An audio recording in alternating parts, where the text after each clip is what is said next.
Okay, welcome everyone to the panel discussion on artificial intelligence and ethics.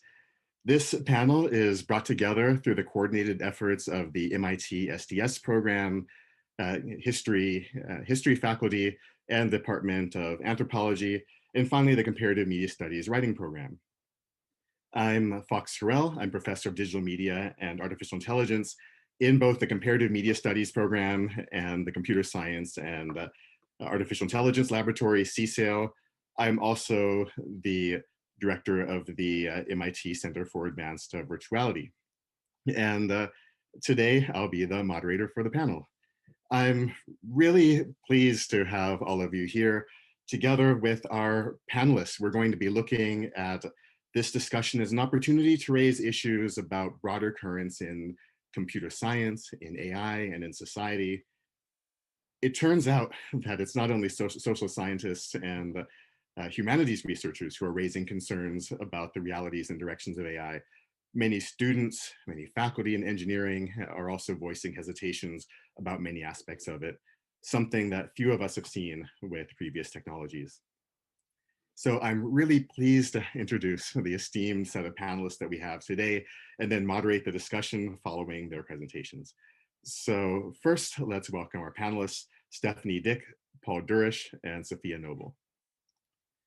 By way of introduction, Stephanie Dick is an assistant professor of history and sociology of science at the University of Pennsylvania. She is a historian of mathematics, computing, and artificial intelligence. She's working on the history of the New York State Identification and Intelligence System, which is one of the first efforts to introduce computing to American law enforcement and to mobilize automated recognition systems for faces, license plates, and fingerprints for policing. Paul Durish, who I've had the pleasure of knowing back since grad school actually, is the Chancellor's Professor of Informatics in the Donald Bren School of Information and Computer Sciences at UC Irvine, with courtesy appointments in computer science and anthropology. He's also an honorary professorial fellow in computing and information systems at the University of Melbourne. His research focuses primarily on understanding information technology as a site of social and cultural production. His work combines topics in human-computer interaction, social informatics, and science and technology studies. And Sophia Noble is an associate professor at UCLA in the departments of information studies and African American studies. Her research focuses on the design of digital media platforms on the internet and their impact on society. Her work is both sociological and interdisciplinary, marking the ways that digital media impact and intersect with issues of race, gender, culture, and technology. In alphabetical order, we'll start with Stephanie's presentation, followed by Paul, and then Sophia. Each will have 15 minutes to present their work, followed by a Q&A session in which I'll ask the panelists questions from the audience. And that will go until 5:30, which will conclude this program at Eastern Standard Time. And so I'm incredibly thrilled to have this esteemed and interdisciplinary group of researchers present next. So we'll start with presentations, and without further ado, then Stephanie, please let me hand it over to you. Thank you so much. Did I just successfully share my screen with you all? Great. Thank you, Fox, and thank you also to Gus for organizing us not once, but multiple times as this event was shepherded from an in-person event to an online one. It's an honor to be with you all and to be a part of this important conversation. Today, in these brief remarks, I want to share some findings from my work on the early introduction of modern digital computing to American policing as it was undertaken in the middle of the 1960s. History, of course, as you all know, is far more than a project of uncovering what happened in the past. And it's also more than a project of explaining how we arrived in the present. History, I think, is our best guide for understanding how worldviews take shape, how decisions and assumptions are made and then forgotten, naturalized, rendered too obvious to see, to undo, to imagine or think outside of, and if nothing else, 2020 has shown us the urgency of thinking new worlds, and AI, in both its successes and its failures, has shown us again and again, and as Safia's work has shown us again and again, the urgency of understanding how it is that technological systems materialize and perpetuate taken for granted worldviews and social orders. I don't think there can be any ethics of AI in the absence of its history. In an interview in 2010, Ruth Wilson Gilmore proposed that a transformation had unfolded in American carceral practices in the last decades of the 20th century, leading not just to increased mass incarceration, but also to changes in the manner of its execution. She wrote, quote, "The practices perfected in the past on the working class, people of color, and people without certain kinds of documentation have reached a new level of industrialized efficiency as we see all different kinds of people being sucked into that kind of machinery at an incredibly fantastic rate. People have found themselves confronted with suddenly having to prove or assert innocence or non-guilt in the face of criminalizing machinery that represents all kinds of people as already criminals," end quote. Gilmore and others have shown that at work in those industrial carceral systems are the logics of capitalism, of white supremacy and colonialism, of globalization, as well as rhetorics of social and moral order that serve those who are already in power.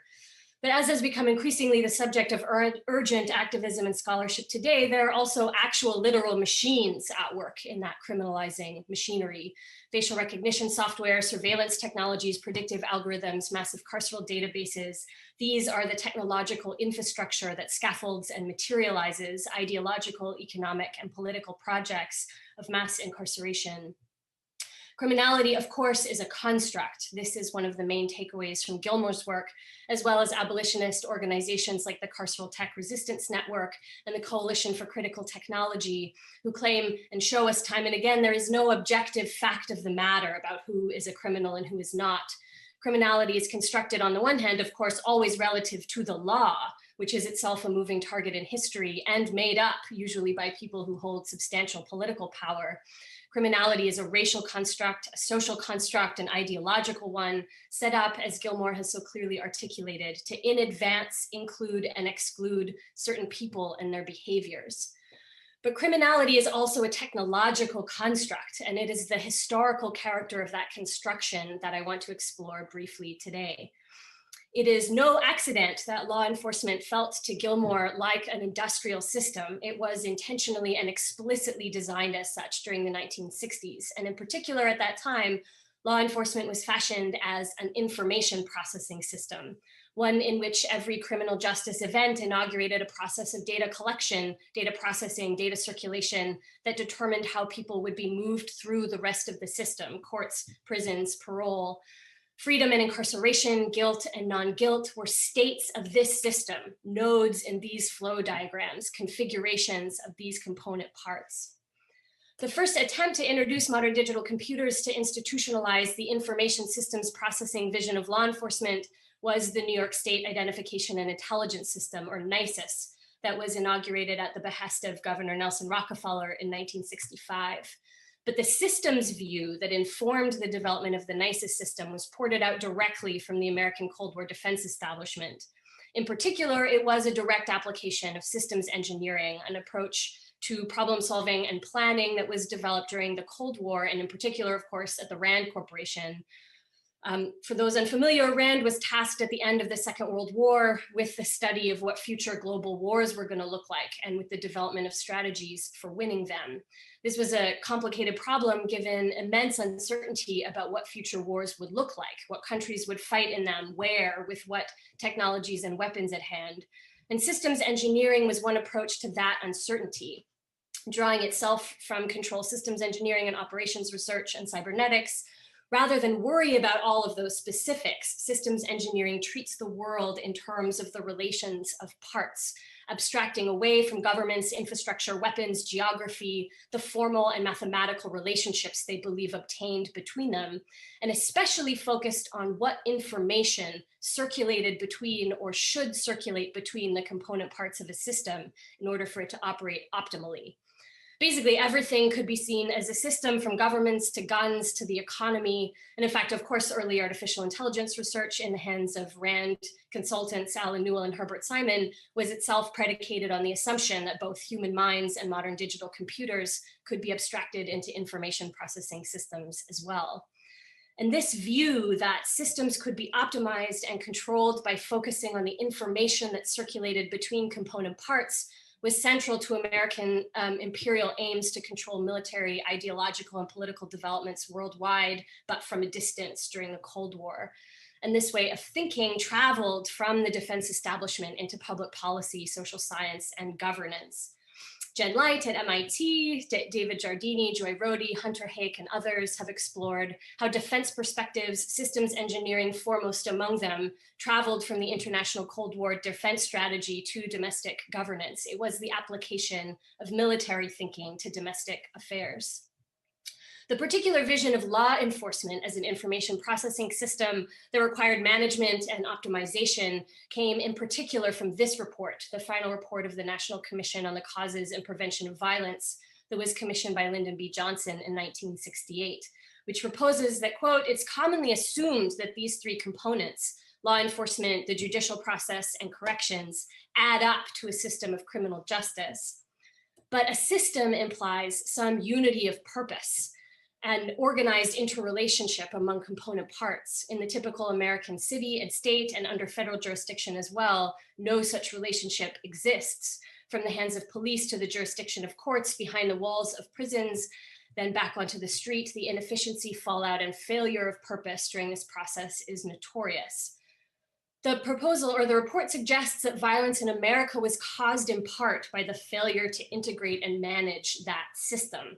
They suggested that people get lost. Reoffenders are not identified as such because counties don't share records. Sentences and parole hearings are operating without all of the relevant information. Efforts at rehabilitation failed for lack of information. Police wasted time repeating one another's investigative works. All of this, the report suggested, was a contributing factor to violence in America. And NYSIIS was presented as a solution to that problem.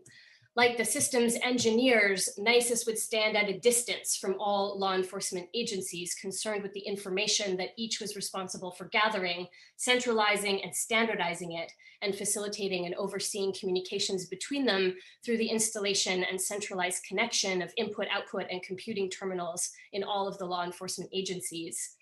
They also redefined law enforcement as an information circulation system.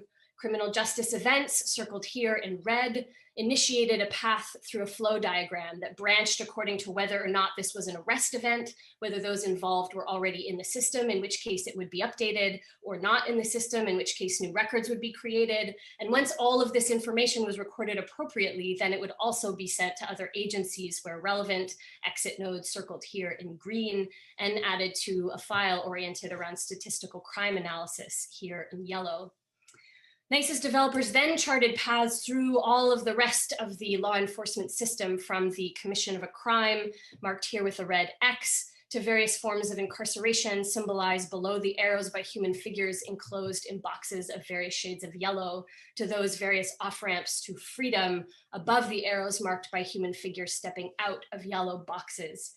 There were many routes to incarceration, fewer to freedom, but within the system, each was a configuration of actions and records. The red boxes are all of the actions that follow the purported commission of a crime: reporting, arrest, booking, charges, prosecution, defense, parole, assessment. And the green boxes represent the records produced, checked, queried, updated, and consulted in tandem. NYSIIS also included information from institutions, however, that were not part of law enforcement. For example, quote, fingerprint cards taken at the time of entry of a patient to an institution in the State Department of Mental Hygiene will be entered into the system. But details about the subject's mental history will not be included. That would be a violation. This information assists the police to identify missing persons, persons who have escaped from custody, and persons under arrest who have been in a Department of Mental Hygiene institution, end quote. This inclusion not only flags the historical trend so tragically and fatally at work time and again in America to use policing as a solution to mental health emergencies, which of course it is not, but it also highlights Ruth Wilson Gilmore's point that some people are in advance already determined as criminals by the machines of criminalization. Here, people who have not committed any crime, who've never been arrested, who have been admitted to a psychiatric facility are included in a carceral database. And the system is vociferous. They will pop up at any mention of their name, address, even their zip code or street in a query of this database. Available suspects, known persons of interest. Criminality is inclusion in the database and mental illness qualified. Histories of racist policing were also enshrined in the system by a years-long effort to convert, digitize, and render machine readable all of the paper policing records of New York State's past. Historically over-policed communities, usually communities of color, were also prefigured as criminal in this database that enshrined and rendered neutral and objective those racist American policing pasts.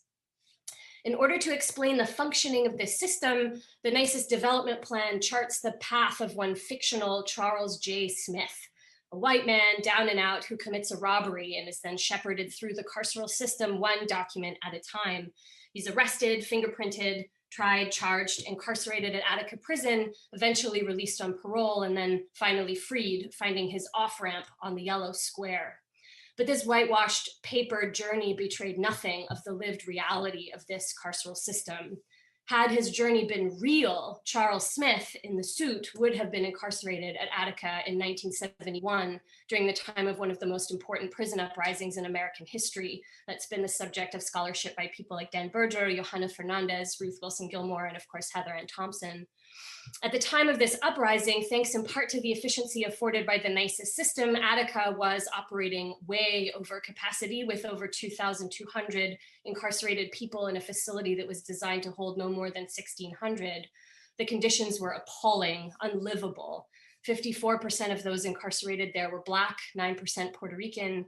Inmates, many of whom were experienced civil rights activists of the time, organized to demand that their conditions be improved, but instead, incoming news about conditions in prisons was censored. Prisoners were increasingly surveilled, and in August, when George Jackson, a Black Panther activist, was killed there, incarcerated people at Attica took control of the prison for almost 5 days, reiterating their demands for reform and holding about 40 people hostage until Governor Rockefeller, the same one who enthusiastically commissioned the creation of the NYSIIS system in 1965 as a solution for violence in America, ordered that the prison be retaken by force when 39 people were killed and hundreds were wounded.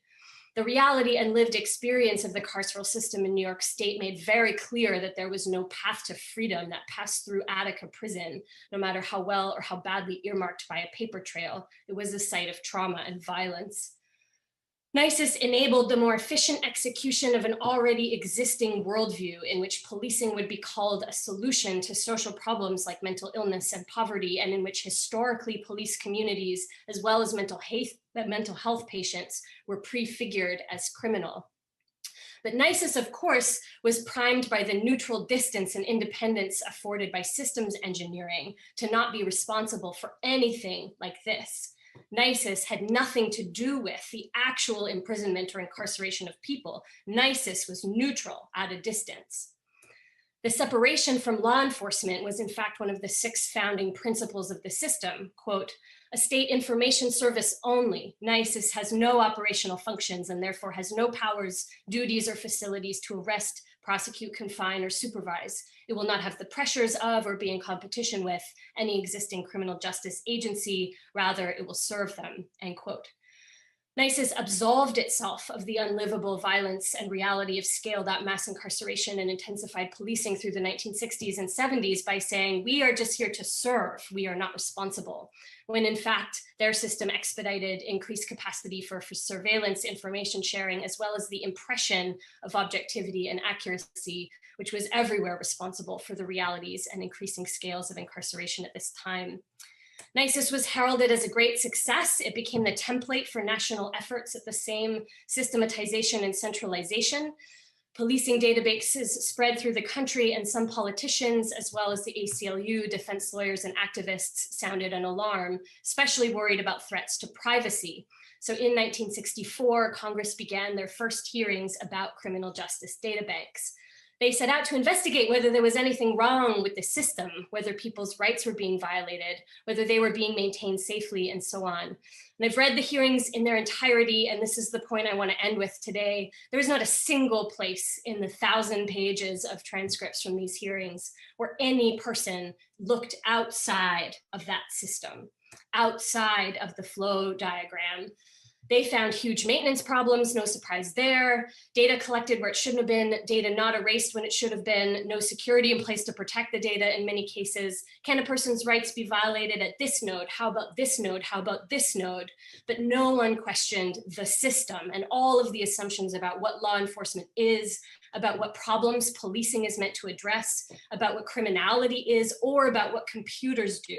These were decisions long forgotten, worldviews completely naturalized.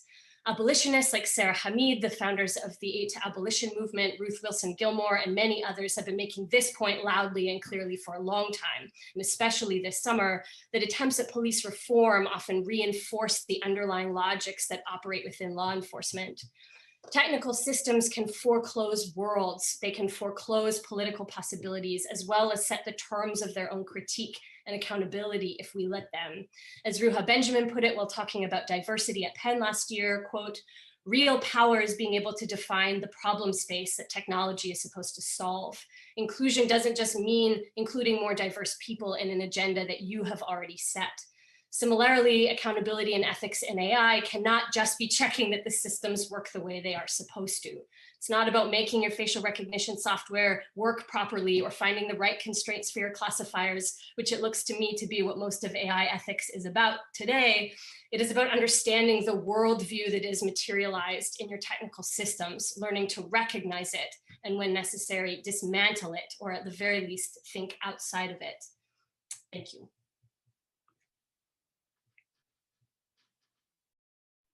So please do just join me in, well, we've somewhat begun thanking Stephanie Dick, but it was just such a fascinating presentation. And I think one of the things that she did that we'll pick up on in Q&A, which we're holding till the end, is just the way that these phenomena that we talk about now of algorithmic bias actually starts far ahead of the algorithm and data structures, but even within the physical systems and infrastructures themselves. So with that, we're going to move to the next facilitation. And so please just join me in welcoming Paul Durish to present. Thank you. Thanks. Okay, let me just manage to make sure I'm getting my screen up here. So do this. Okay, hopefully you're seeing the right screen.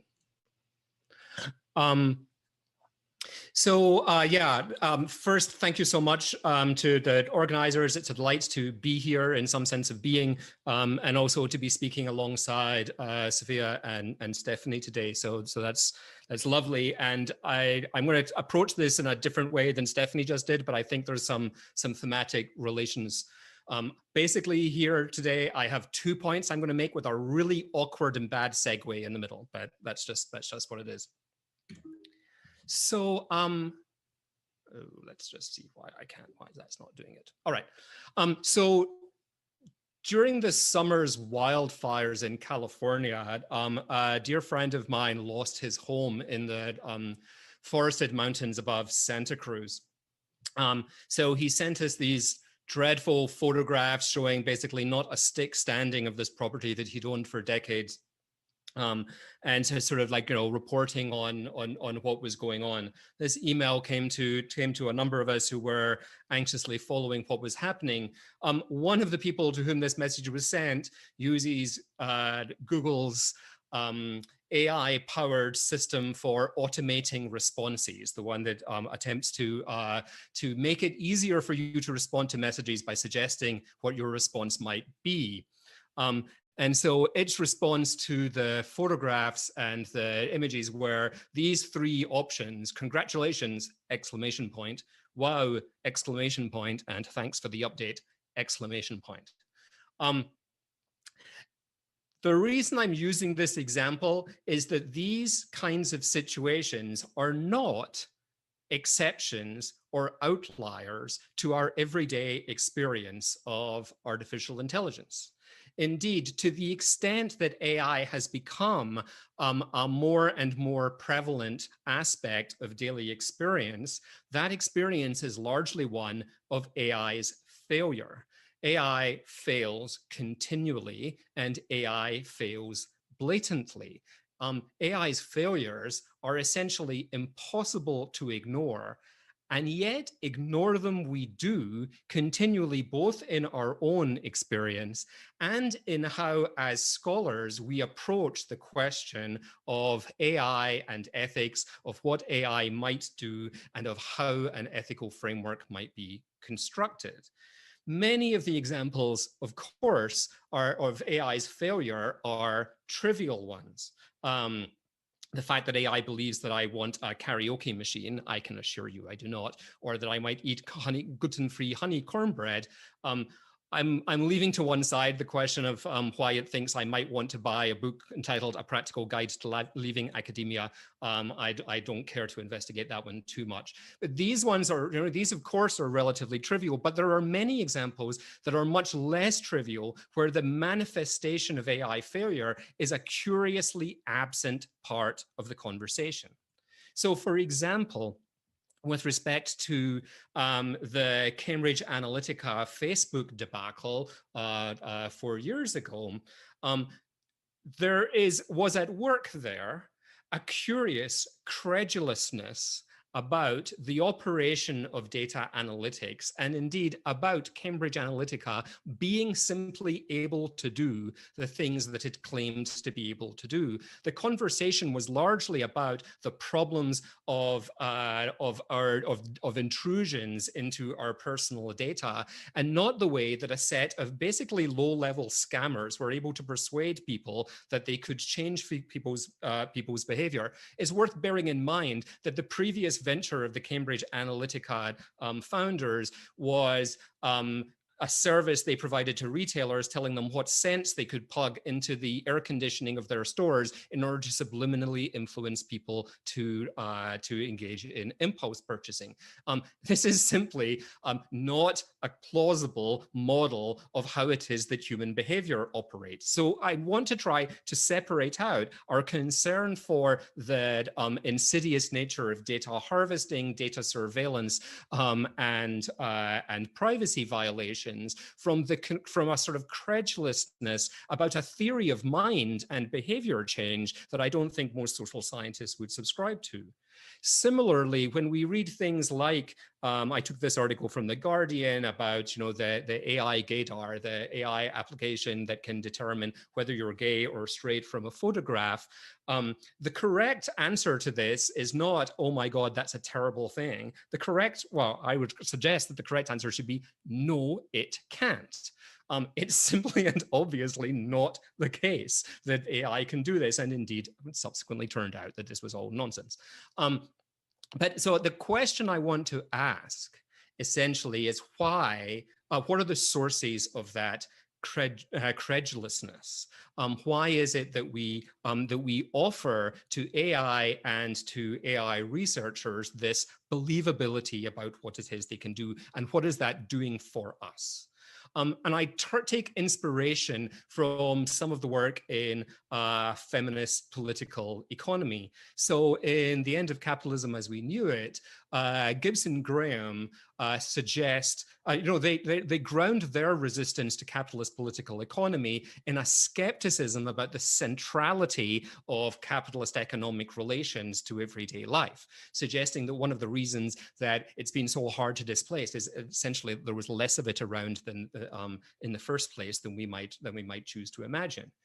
If Gibson Graham argue that we cede too easily to capitalist economic analysis its centrality to everyday life, I want to suggest that we also cede too easily to AI and data analytics and the companies that produce them, the relentless perfectibility of their algorithms.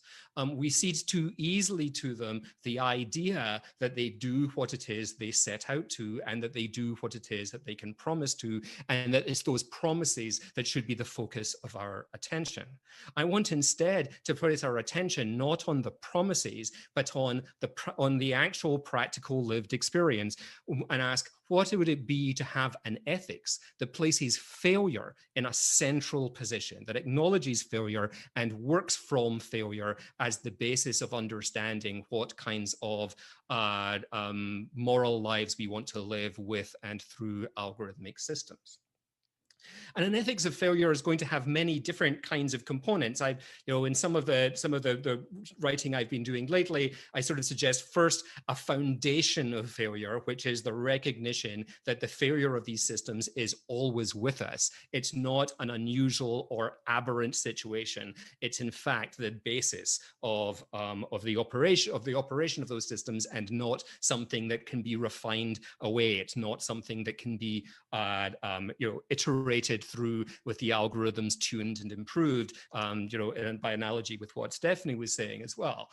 Rather, the failure is inherent, and it's the failure that we need to be able to grapple with.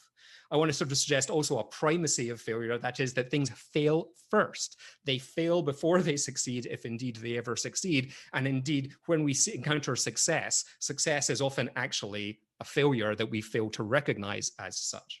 But most importantly, we need to be able to address ourselves to the consequences of failure. And indeed, most, I would say, of the cases that we have struggled with and that have animated an interest in the ethical foundations of AI are cases of failure, whether that be facial recognition in a world where most security cameras have such a low visual acuity that they are legally blind, or whether it is the problems of bias in criminal justice and sentencing recommendations and so forth, where the things we're responding to needs to be not simply an outrage about the possibilities that the technology offers, but very practically and immediately an outrage and a critique of the failure of technology to do what it is that it offers to do.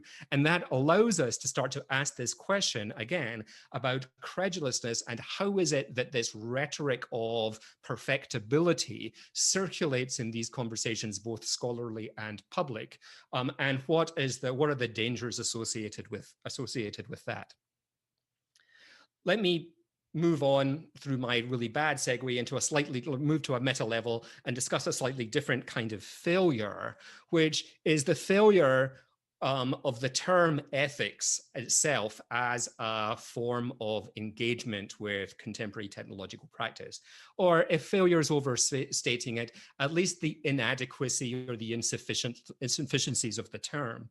It's certainly in my own work and in my own encounters with technologists, corporations, scholars, and so forth, many people are turning towards and asking for work in ethics, but it's not clear to me that ethics is actually the best term for engagement. And indeed, the term ethics often creates a problematic series of obstacles for effective technological engagement.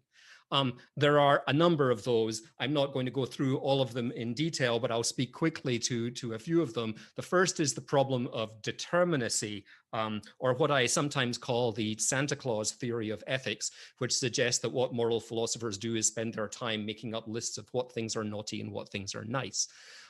And frequently the encounter around ethics that I have with technologists is being asked for a series of rules whereby those determinations can be made. And the idea that once something has been determined to be naughty or nice, it will remain naughty or nice as time goes forward.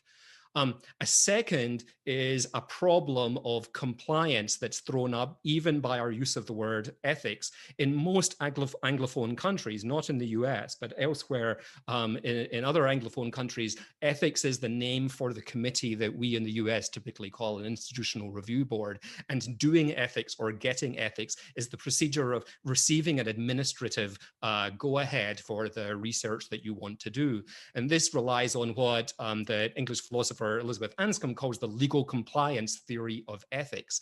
That is, again, an idea that as long as one is following certain kinds of rules, then everything is okay, and somebody else can tell you what those are. And that somebody else is another important problem that arises in here, which is what I call the problem of independence, which is the notion that the practice of ethics is somehow independent of the practice of technological development. I frequently hear from technologists say that they're not trained in doing ethics or trained in being able to incorporate that into their practice. And I honestly wonder what that means, since few of us are trained in moral philosophy, and yet that doesn't mean that we can't tell the difference between right and wrong, one hopes. And so the very erection of the very way we talk about, for instance, AI and ethics suggests, as we talk about the need to bring them together, that in the first place, they are actually independent. And I think that's a real problem.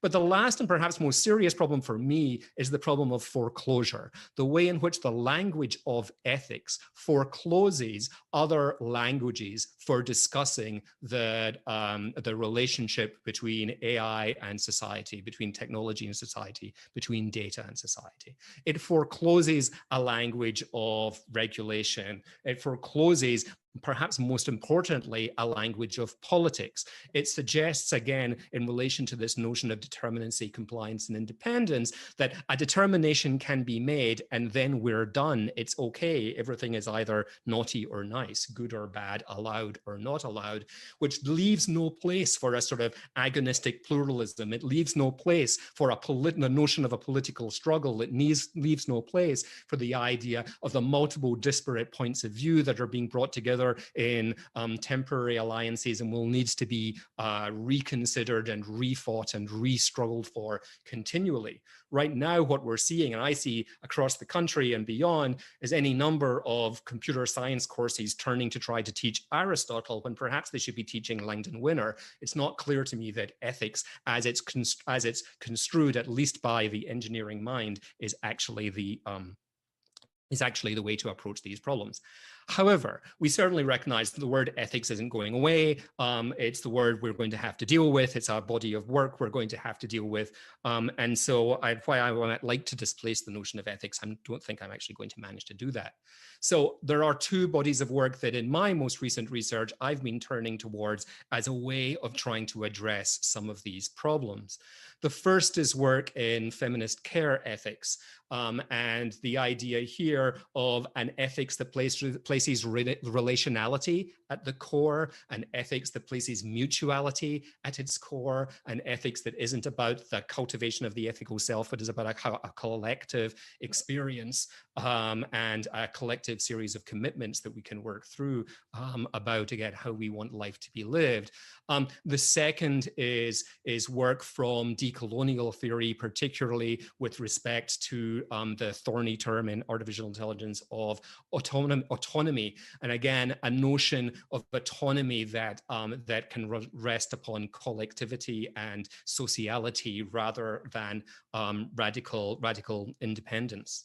So I want to echo this notion that that was, I think, an important part of Stephanie's presentation, which is the need for us to attend to the circulation of rhetorics of control and intervention, and try to historicize those, try to understand what's being done with those. And I think indeed just the terms AI and ethics are already themselves ones that may need to be examined in that way.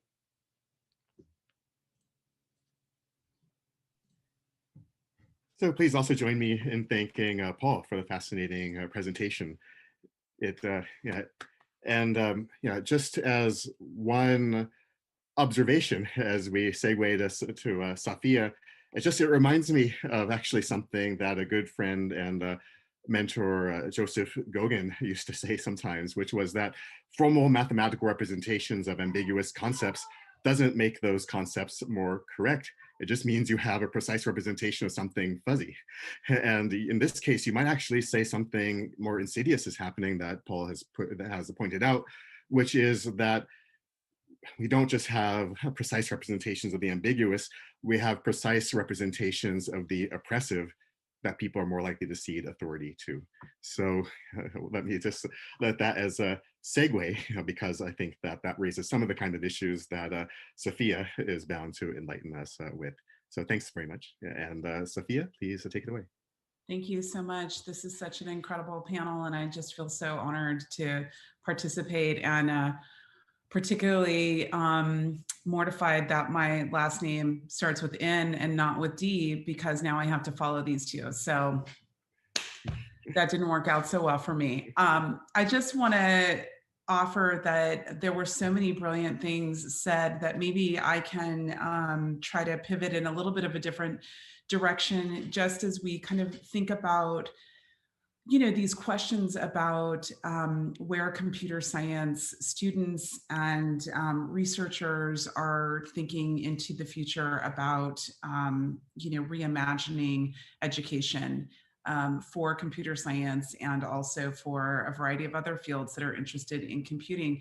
I kind of titled this in a cheeky way, you know, your algorithm is political, or why we need Black studies in AI. And I was just so thrilled to see Professor Dick kick her talk off with the reference to Ruthie Gilmore, because I think so many of the really important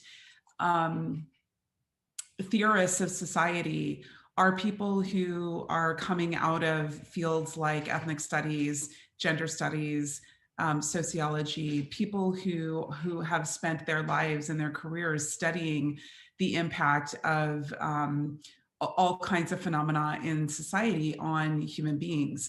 And so this is where I would, let's say, recenter those kinds of fields coming out of the social sciences and the humanities, rather than thinking about the additive way in which these fields can help make computer science better. Maybe you know, a different way of thinking about it is whether these fields should be the fields from which thinking about computing should indeed emanate. And that, I think, is a little bit of a different kind of paradigm. It's certainly not the paradigm we're in yet.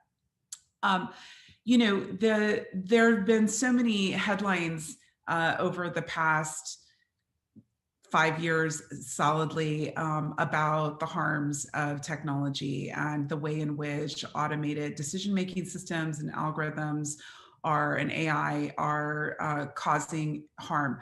I have to say that, you know, it's incredible to me to see these kinds of headlines, because 10 years ago, when I was starting, you know, my first study that led to the book Algorithms of Oppression, it was almost impossible to find 4 people who would be on a dissertation committee who would stake their reputation on my claims that AI and algorithms are, in fact, could be discriminatory all the way down to the level of code. It was really not a common way of thinking 10 years ago.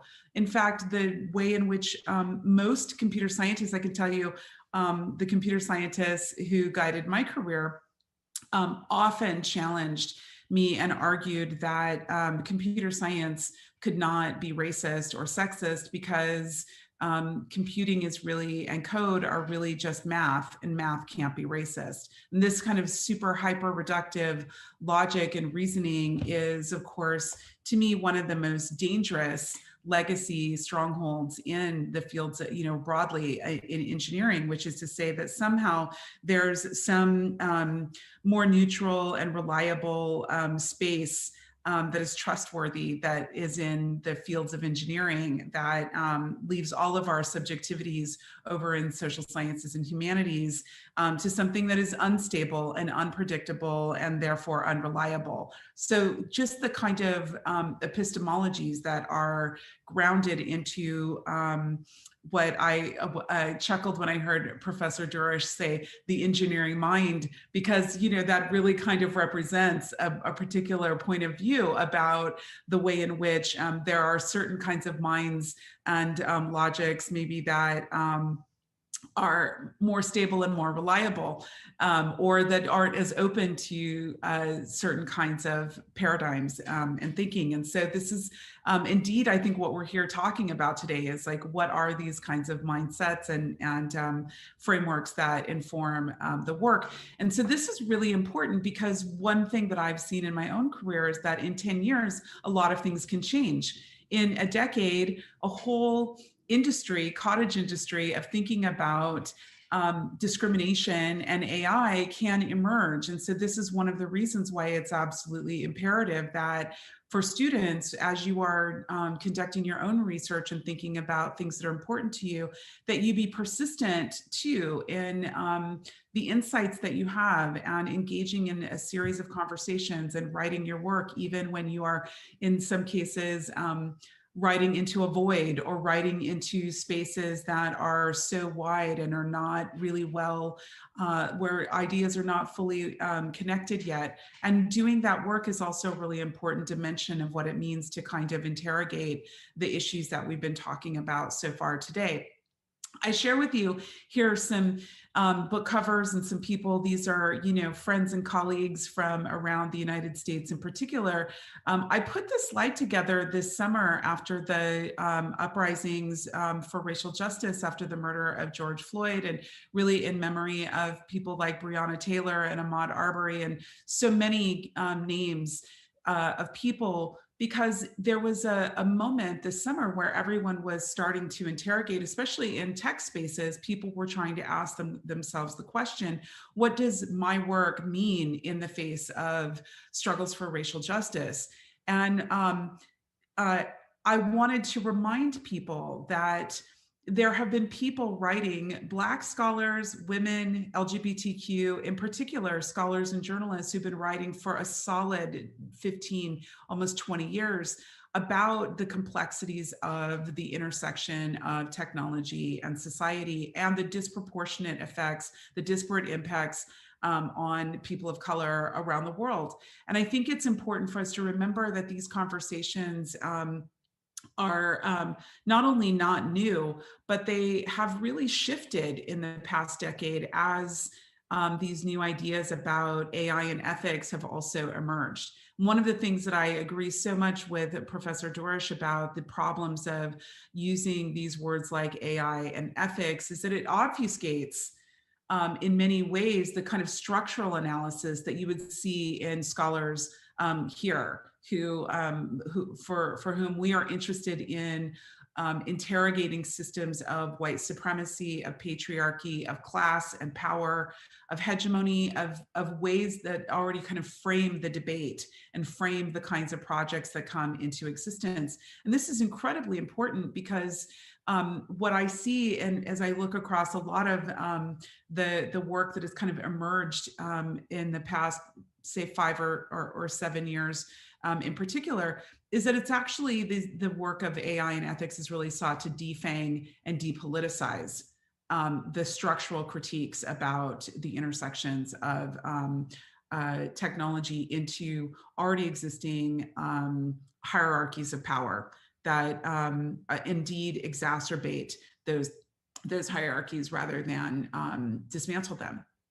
Now, I've written, about this, and I think part of the thing that I'm, kind of trying to do in my work is help us understand the way in which many of the kinds of technologies that even come into existence are really about, consolidating capital, that are about profit at all costs, and even really rendering the exploitation, the dehumanization, and the degradation of people of color, in particular Black people, into empires of profit. And of course, we see this every day in the headlines with companies like Facebook, who quite frankly is my speech tick, so you're probably going to hear that 100 more times in this talk. I apologize, but you'll see that companies like Facebook print trillions of dollars off of the exploitation of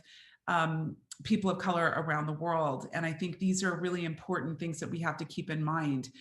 I want to draw your attention as you're thinking about, how do we know more? How can we do more? How can we think more deeply about these issues? I'd say about 4 or 5 years ago now, a small group of us who were, as far as we knew, the only Black scholars in the United States who were writing kind of in the traditions of critical race theory and Black feminism and technology, we gathered in a booth at a restaurant to talk about what were we going to do to help create a space for people to come and gather and do our work in relationship to each other and illuminate these challenges that have been talked about already so powerfully. And one of the outcomes of that is now about 4 years later at NYU, we gather as the Center for Critical Race and Digital Studies, and under the leadership of Dr. Charlton McElwain, who I highly recommend you read his new book, Black Software. And we have a syllabus that we've developed that is kind of now more broadly people of color in the United States, again, with mostly US focus, but people who've been writing and thinking for a long time. And this includes people, giants upon whose shoulders we stand, people like Wendy Chun and Lisa Nakamura, Anna Everett, people who've been writing about race and technology for a long time. And it's because of their work that we're able to now see what's so profound to me. Many people talking about feminist and critical race critiques of technology, but maybe kind of think of that as being brand new, or think of that as being kind of, I don't know, a fad. I'm not really sure. We're going to have to see where this all goes, but truly there have been people writing in these traditions for a very long time. Oscar Gandy Jr., so many important thinkers. And I feel like now my role is a bit of a kind of a signpost for folks to know, because in the early days of my own work, I was trying to scaffold together, how, thinkers that could help inform my own work. I'm going to quickly just say that, my early study is really kind of what helped me think about these issues. And, doing a Google search on Black girls was just so shocking and not shocking at the same time. Seeing the way in which girls and women of color, Asian girls, Latina girls, Black girls, pornified and hypersexualized in something like Google search results was really just, I think of kind of like the thread to pull on the unraveling of how do these systems come into existence? What do they mean for different people and different communities?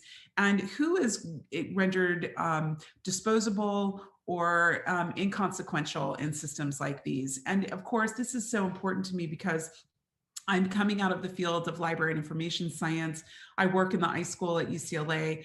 I'm thinking about things like the future of knowledge and what does it mean when people are turned toward systems like search engines in lieu of other types of knowledge systems, like libraries and universities and communities and elders and other kinds of wisdom systems. And of course, one of the things that I find so dangerous about this is that these companies, in fact, create the conditions for their prominence while, in fact, eroding the possibility for other types of knowledge systems. I'll quickly just say that, these ideas about the misrepresentation and the dehumanization of Black women and girls in particular is not new. There is a deep legacy, and I try to write about this in a way to help emerging computer scientists and engineers understand that despite the way that companies apologize for the kinds of harms that happen in their systems, part of that has to do with their own willful ignorance about acknowledging the context within which the systems they are designing exist and the societies within which they exist, and how they indeed exploit these histories and these legacies of dehumanization.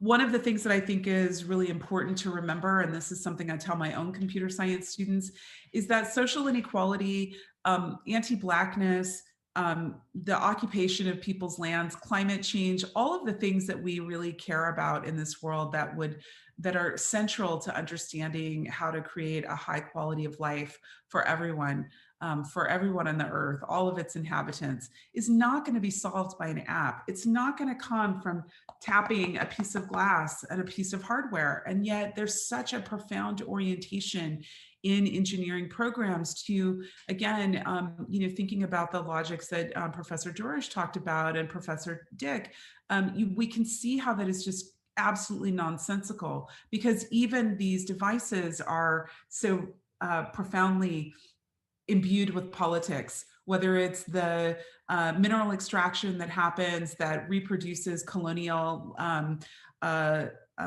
exploitation in mineral extraction industries, all the way through the life cycle of consumption and through to disposal, and the ways in which the disposal is so incredibly harmful to the planet and to the people who have to participate in those industries. I've been writing more recently, and I'll just start to close here by saying that, you know, I'm a professor in the UC system. Like Professor Dorish, you know, we are seeing the incredible compromise to public higher education, K through 12 education, all of the, you know, things that we need to have a flourishing democracy. And of course, democracy being so fragile, we've all been a witness to that for the last few years. One of the things that's so interesting here in California is to see the way in which we sit nestled between Silicon Valley and Silicon Beach with, again, incredible profits and a crumbling infrastructure of you know, resources that should be bolstering democratic institutions like public education, public health, public media, public libraries. And as companies increasingly offshore their profits, don't pay taxes, of course, they contribute to the demise of the most important infrastructures that we have, and then rush in with the applications and the products and the services to meet those needs. I mean, it's really, this is where I want to get with Professor Dick and think about the kind of just the ways we might reframe criminality, because these things are just so shocking for us to see the decline of all of the kinds of really important institutional counterweights that we need to big tech. And in my future work and kind of what I'm working on now, the book I'm working on now, I'm really trying to pull back. And I think, you know, one of the opportunities for us to do is to pull back and think to the level of paradigm. You know, I'm a descendant of enslaved Africans here in the United States. As a Black American, I can tell you that many of the rhetorics that bolstered the institution of slavery, the transatlantic slave trade, were rhetorics about the, you know, the impossibility of dismantling those kinds of systems because the American economies were so profoundly dependent upon them. In fact, people argue that you could not do away with big cotton and slavery because it would, you know, it was too dispersed through too many different kinds of industries in the United States, and of course, and in South America and Central America and the Caribbean. Of course, we know that it was a small group of people who were abolitionists who took on that work and really upended the logics of the enslavement of African peoples. And so, if we think more to a modern moment, certainly it was a small group of people who, relative to the millions, hundreds of millions of people who smoke or use tobacco products, it was a small group of people who really took on the fraudulent kind of industry-funded research that really served to cater to big tobacco, and that really helped us to understand big tobacco quite differently. You know, when I'm talking to my students, I try to explain to them that when I was born, I'm sure that the doctor who delivered me had a cigarette hanging from his mouth. My mom probably chain smoked 2 packs of cigarettes when right after she pushed me out. My students can't even imagine that as a paradigm, but here, just so recently in one lifetime, we've really shifted the way we come to understand something like big tobacco. And I think the opportunity is for us to think about how will all of the research that we're all doing help us to take on big tech? Will we look back in 100 years at big tech the way we look at big cotton, the way we look at big tobacco? It's absolutely certain that we will. If we look at just the mounting evidence, again, that has been brought forth. And so I think these are the kinds of opportunities here for us. maybe I'll save some of these recommendations for the Q&A. I will, because people always want to ask me about like what are specific things we can do. Maybe that's the engineering mind. I will say that there are incredible opportunities, I think, for more serious interdisciplinary work. And we should be thinking about that, and we should be changing the paradigms, even in engineering schools around the United States. So with that, I'll just leave it there and say thank you so much for the opportunity to be here. Yeah, please join me in thanking Sophia for the powerful concluding presentation, and then also all the panelists for the amazing and important through lines between their work. And we do have some time up until 5:30 for question and answer. So I'll start off with one question and we'll move to some audience questions. Just to begin with, I think one of the points that was made in, I think, really salient ways in the final presentation and continued the important provocations of the prior two was this idea of objectivity and the notion of computation as objective and what that does, especially as embedded to the kind of values and paradigms of engineering. So the question is, you all have pointed out all too well how issues of subjectivity can be built into computing systems, even including introducing issues not only of bias, but oppression. So one question is there an inherent tension between the formal structural mathematical means that's necessary to represent content algorithmically and data structurally, and the kind of social ethical issues like the forms of racism, sexism, bigotry, and so forth that you have raised? Or is there a different crux of the issue? Another way asked, are there ways that we could leverage the formal mathematical power of computing that takes heed of all of the sociological, anthropological, and other forms of critical insights that each of you have raised?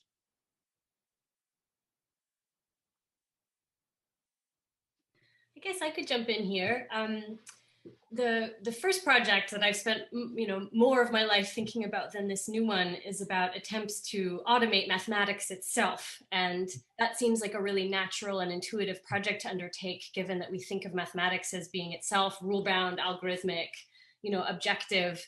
And in looking even at how people tried to automate mathematics, I'm struck over and over again by how much work we have to do for the machine. I've said this before, but anytime anybody says that a computer has done a thing, proved a theorem, recognized a face, written a poem, whatever, that task has been totally redefined and translated into terms that accommodate the limitations of the machinery, which are formidable. And what I'm worried about is how all of this expanding capacity in more and more corners of the social and natural world that keep getting handed over to the terms of the machine, the risk is like epistemic hegemony or something very much like it, where the world is rendered in the terms of the machine. And whatever we use computers for, it seems of paramount importance to me that we hold on to the conviction that there is more than one way to know something. True epistemic pluralism or even anarchy, and that universities are places that are trying to preserve that. So however we use computers, it cannot lead to the rendering of all the world in its terms, which is something I think we are at risk of, both in natural and social sciences, if not the rest of the corporate world that Sophia has just reminded us is like looming over this whole story. All right, thanks so much for the answer. Yeah, so Paul or Sophia? Yeah, that was a fabulous answer, and I want to build on it a little bit because I think we've already seen in the attempt to recapture the problems of the social and cultural in the mathematical, and you see it in the sort of the Fat Star Conference, as it used to be called, FACT as it's now called, the fairness, accountability, and transparency efforts within AI to promote a mathematical account of fairness alongside mathematical accounts of computation, computability, and so forth, right? So it's a mathematical recapture, if you will, that speaks exactly to that epistemological monotheism that Stephanie's pointing towards. But there's an irony in this, right? And the irony is And I think actually some of the work that Sophia's been doing has helped us see this. Part of the irony is the models of computation that computer scientists use are not actually capturing very much about what computers do. If you went to the store and your next computer was a Turing machine, you would be pretty disappointed with it. Turing machines are both more than and less than what actual computers can do, and in really radically important ways. You couldn't have a Zoom conference via a Turing machine. So the models of computation that computer scientists truck in are not actually capturing the detail of what's going on.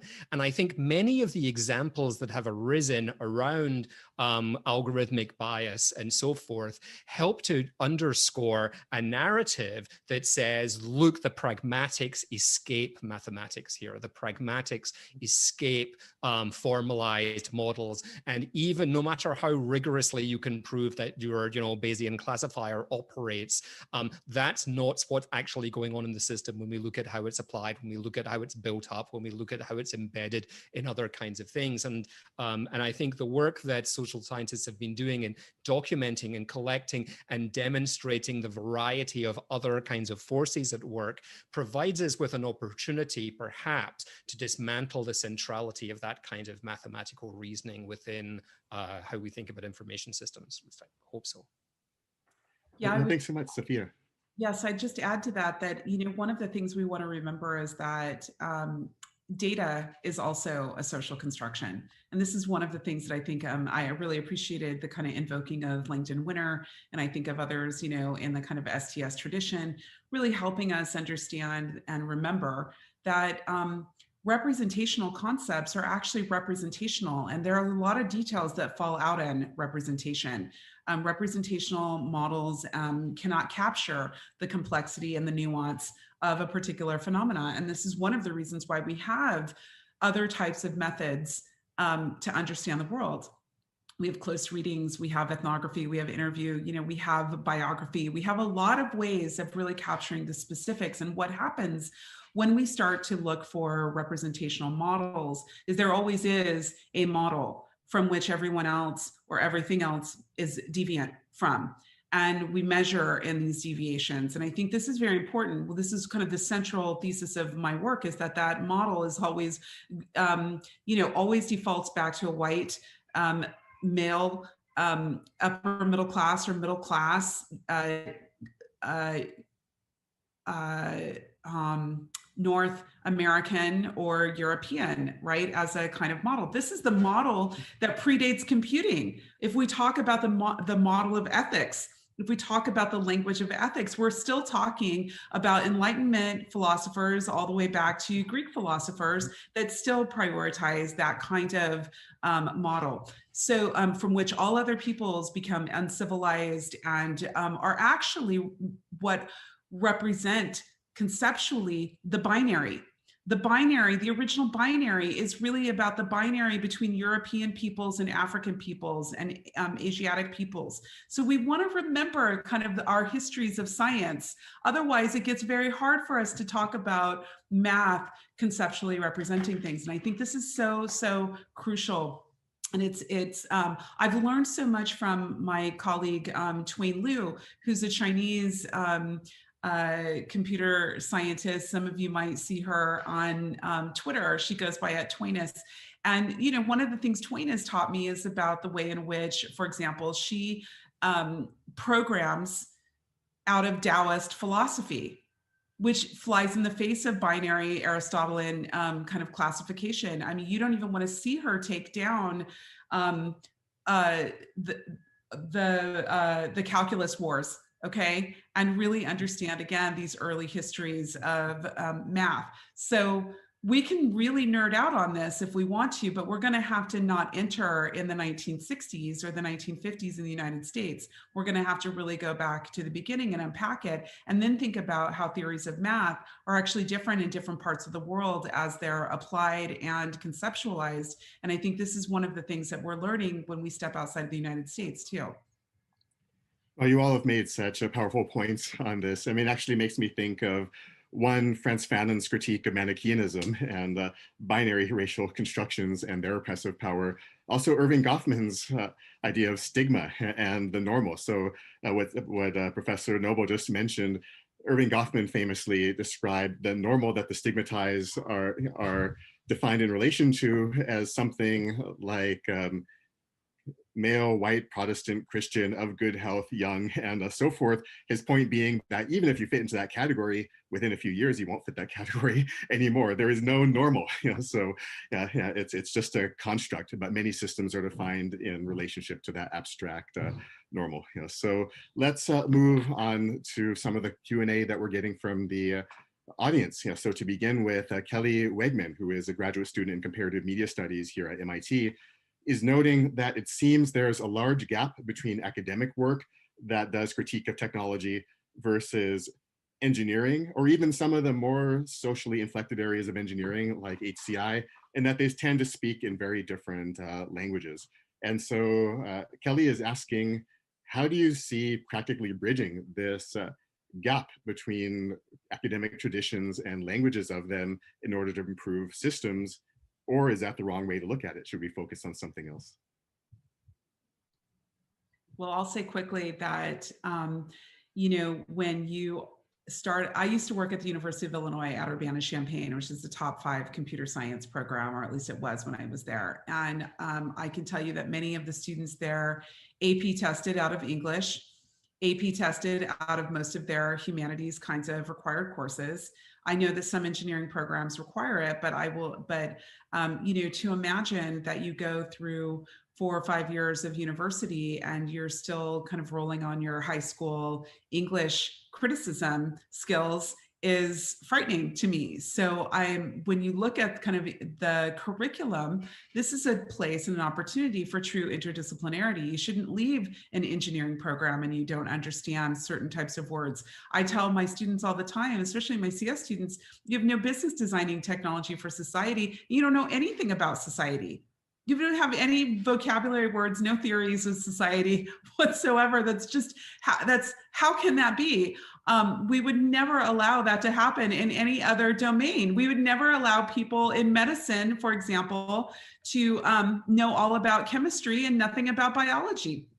And then say that, you know how to prescribe the drugs, but you have no context for the site where those drugs might be deployed. So these concepts are really important for us to get through. And I think those interventions can happen at the place of university administrations. And, it really only takes a handful of places like MIT to, set those balls in motion. And then, everybody else kind of starts to want to follow suit. Right, it's great points. I mean, I think about in my own courses where students will look at a system on a topic like, like learning mathematics and gender bias and that kind of issue. And that's the first thing you have to do is look, what is the model of gender that's being represented in this computer science paper? Is it a biological positivist model? Is it a gender constructivist model? Is it a postmodern model or what? Because otherwise, how can you really critique that sense of gender if you don't even know what you're talking about when you use the term? So that's, like at least my own experience and example. Stephanie or Paul, would you like to chime in on this question too? Well, I mean, Sophia and I both teach in iSchools, and the iSchools were in some regard a sort of movement to try to resolve the question that Kelly asked, and it's the $6 million question here. But I think it's been a problem because it's been a strategy that we followed that moves the conversation away from the engagement with the technologists and moves it out of computer science, if you will, or out of engineering and into a different kind of space. And I think the real challenge now is to re-engage. And I feel somewhat hopeful about this on the basis simply that there is an enormous push for it from the students. The students who come to our program, who 10 years ago were desperate to go work for Google and Facebook, are coming through now with a much greater skepticism to their role in those kinds of corporate entities, and looking for a different way of understanding what their role might be. And so, you know, like most other things, it's going to get driven from the students before it makes its way through the faculty. But we'll respond. But there is a moment and an opportunity now. It is certainly, we're seeing all sorts of things happen, and many of them are really wrong-headed ways of approaching the problem. Parachuting a few graduate students in philosophy into an introductory computer science class to talk about the trolley problem probably is not the way to resolve this. But I do see from the students now coming a push for a much more thoughtful and much more integrated approach to scholarship, and that seems to me to be well overdue. Thank you, Stephanie. Yeah, I think I'm so grateful for both of these answers, because they articulated so much clearer than I could the feeling about what's happening in our classrooms when we end up with computer science and mathematics students in them. But you know, when I look around at the mess that is this year of our Lord 2020, the thought that comes to my head over and over is like, this is what happens when you don't pay humanists. This is what happens when humanities have no cultural capital, when they have salaries, you know, at the tens of what engineers make at the same institutions. And part of this, there are really good historical reasons why we have ended up in this position. And I think some of it is our problem to solve right now. For really good reasons, humanists during the Cold War in the United States set themselves up as doing sort of knowledge for its own sake kind of work. We take the past on its own terms. We offer critique. We help students cultivate something that we call a critical thinking skill that we hope they will take out into the world and use to build better and do different things. But like what we know, and this is something I believe Professor Noble's work has insisted on, it's like what we know is useful. It's like actually useful for building things, for imagining institutions, for designing technologies, for imagining new worlds. Like humanists have useful, applicable knowledge. And our task is to find out how to make what we know more usable to the world, not confine our conversations to universities, and also not allow what we know to get co-opted into these capitalist systems that take everything that is useful and then use it to make a bunch of money for somebody. Although I wouldn't say no to that. But I think that there's real utility in what we know that has gone sort of underappreciated, and that part of our job right now is to have conversations like this and work on fashioning our knowledge as tools for building and not just for reflection and critique as they have sort of traditionally been. Right, yeah, I mean, I think you're saying, first of all, we should recognize the importance of reflection, critique, interpretation, and so forth, but calling attention to this crucial point that you're making about utility and practical as well. I mean, in the sense that Mark Ackerman's beautiful paper on the socio-technical gap suggests that most large systems, if they fail, it's not for technical reasons, it's because the social hasn't been taken into account, which it seems like a part of what what all three of you are saying.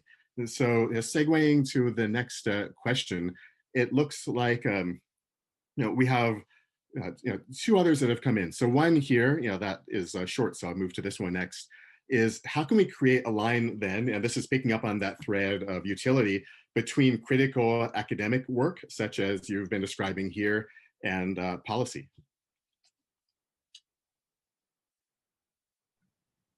Well, there's definitely work happening in that space right now, and it's exciting to me, at least, to see that, for example, we just saw the Biden-Harris campaign a few days ago announce that they're going to create a task force on the study of online harm, hate speech, and damage against people that happens vis-a-vis the internet. And so that's one of the first times I think we've seen in the US a very serious interrogation and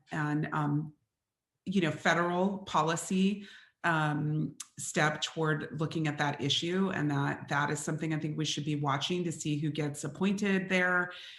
We've seen the Federal Trade Commission has been much more active in the past 2 or 3 years, especially under the leadership of Commissioner Rohit Chopra, who has been writing the minority dissent opinions, but those opinions have been very important in understanding, for example, how to hold companies and businesses who actively discriminate via the use of software or other types of technologies, and then really pressing on the unfairness doctrine as a way to help, let's say, state attorney generals to go after companies and actually pay damages to consumers and to the public who are harmed.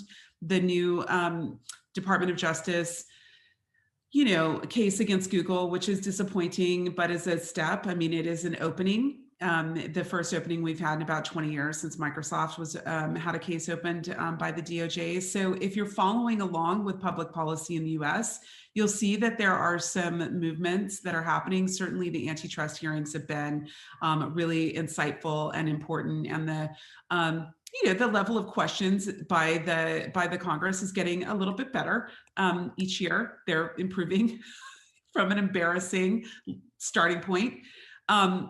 In Europe, the Europeans, the EU in particular, has been much further ahead, Germany and France in particular. But I think that there are a number of critical scholars. I mean, I can say that I provide expert testimony to a number of governments and policymakers, as do a number of my colleagues that I work closely with around the country. So those conversations are entering the space. It doesn't mean, though, that they'll translate into policy action. Thanks. And Professors Durish or Dick, do you have any thoughts here too? Well, I just wanted to point to the work of, organizations that are growing up now or emerging that sort of like take that as their mission. People like the folk at Data and Society, the folk at AI Now at NYU are sort of like carving out space for to convene exactly those conversations. As Sophia says, the level of technical education in Congress is so woefully low that there's a lot to be done there, but it's also a lot of opportunity for people who have an understanding of those topics to move into those kinds of spaces. And I think people like Data and Society and AI Now, and actually in the last year or two, I've also encountered a lot of other sort of civil society organizations concerned with human rights and network protocols and things like that, people from Article 19, people from the Open Rights Group who are really sort of like leading that charge. And I think the more that we can do to support them and to work with them, the better the outcomes will be. Right. Thank you. And Stephanie? Maybe I'll just briefly add that part of what's been the sort of steep climb for me in working on this second project about NYSIIS and related systems has been having to learn how, this is really embarrassing, how policy is made. I'm a historian of science and technology. I'm an Americanist, but somehow I managed to make it into my mid-30s and well into my academic career without really understanding the processes and government bodies that are responsible for the establishment of policy, and learning about it has really transformed my ability to think through the relationship between government perspectives and history of science perspectives and technical systems. And I think more people should train across and learn to traffic between those conversations, which is a steep hurdle. There's a graduate student at MIT in the HASS program, Mark Adenoff, who worked in policy in the Biden vice presidential office at the White House. He is sort of taking a hiatus maybe from research right now to help the transition. And he is a person who I've learned a lot from about how policymaking happens that shapes the way I can tell the history I'm trying to tell. So there may also be a skill acquisition and a historical project that we can undertake just to familiarize ourselves with these processes that otherwise seem sort of outside of what used to be the bounds of our discipline, at least as I was approaching it. These are all great points, yeah, and it makes me think just to the ways that policy is not only meant to be at the, say, national level or state level, but even institutional policy. For example, I think I saw the image in Sophia's slide, like Kishona Gray looking at policies around moderation within corporate gaming sites and so forth. And so there's just policy at so many different kind of levels that taking this kind of critical lens can reveal work like Jeff Bowker and Lee Starr looking at how classification infrastructures work certainly has policy kind of implications, or even Bruno Latour looking at continuous chains of translation. I think also, that policy should play a role in those kind of networks. And I mentioned all of that as a kind of segue. We have one more question, I think time to answer it briefly each, which is about this nexus of corporate types of systems such as Amazon Web Services, and how they're increasingly being used in academic settings and for libraries and so forth. And researchers often rely on these kind of systems these days to sustain and do work. The question is then about how do you detangle yourself as a researcher? How can we detangle ourselves from profit-driven models that may lie behind systems like Amazon Web Services, just as one example, and the public good-driven models that each of you seem to be supporting through your research?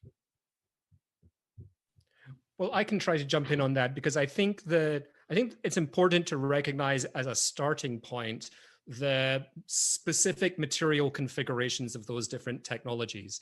Not everything that uses Amazon Web Services is captured by Amazon or by Jeff Bezos or by the Amazon machine. I think the concern then becomes, how do we use those?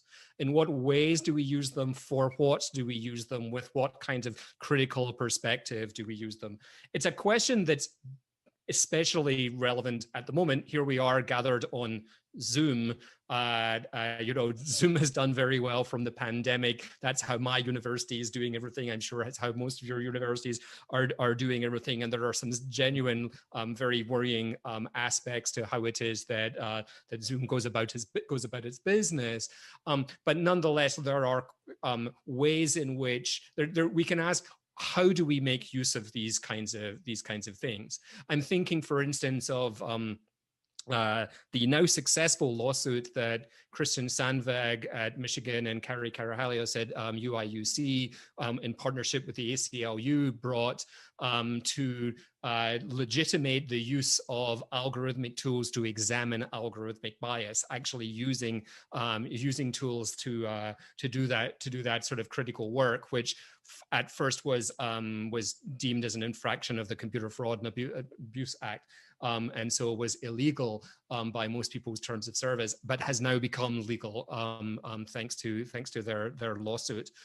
So there are mechanisms we can use as long as we are conscious of when we're using them. That's one of the other things about a lot of these infrastructures, is that you don't know upon what you're relying. You don't know what content distribution network is supporting Zoom. I don't know what content distribution network supports Zoom, whose wires our information is flowing over. So we need to educate ourselves about that. But I think the idea that we would erect an alternative public interest, public domain,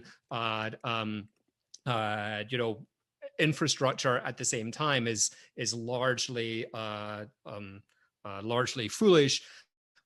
Instead, I think it's like being thoughtful about how it is we're using what there is, and recognizing again that not everything that we do is necessarily captured, that do with those technologies is necessarily captured by those technologies. Thanks. And any concluding words from Professors Dick or Professor Noble? Maybe I'll go next and let Professor Noble finish. I guess for me, weirdly, I have been thinking nostalgically lately about Bell and this moment in American history when there was a monopoly, but it was regulated and worked in conjunction with the state. They built real infrastructure, even in rural parts of America. They were regulated, they funded research and scientific development and study. And it seems like what we now have are monopolies that do not work in tandem with the state. We have states that don't, in the United States anyway, who do not fund scientific research or humanist study in the way that they once did. And that any question about our relationship with corporations is also a question about the relationship between corporations and the state. And that we are living through a really rough period in which those relationships are being negotiated. And I don't know how it's going to come out. But if it's true that in the US there isn't the political will to do things like have single payer government healthcare, it may be that a corporate monopoly that provides a similar service in tandem with the government is the best that we might do. And that models like Bell aren't actually so bad, and they're so different in instructive ways from the Google model that we are living with, or the Amazon model that we are living with, especially under this particular federal administration. And so corporations and the state and the academy, these are all pieces that are negotiated in tandem. And there's a lot we can learn from history about other configurations that may have served people better with all of their faults, Thank you. Yeah, thanks so much. And Professor Sophia Noble, you have the final word. I know we're out of time, but I will just say that what we want to remember is that many of the kind of monopolists and other types of not monopoly types of technologies that are not name brand, that are not obvious to everyday people, are also playing a role in direct relationship to the state, because they are collecting data and doing things that would be considered illegal if the state did that, and then handing those things over to as kind of a vendor or a supplier to the government. So it's very important that we become smart about what we're talking about, and to maybe be more thoughtful about what things actually have to be networked and which things don't. Does my refrigerator really need to be on the network? I mean, what are we doing? Do we need to have certain types of devices? It isn't as if the Internet of Things as well isn't without incredible environmental cost and other types of cost. So a human labor cost. So I think we want to get smart about what belongs protected in public infrastructures, because that actually is a protection of civil, human and constitutional rights, and what things could be outsourced into private industry types of portals or systems, and what the limits should be on them. And those are the kinds of questions that I think are really before us for the next several decades.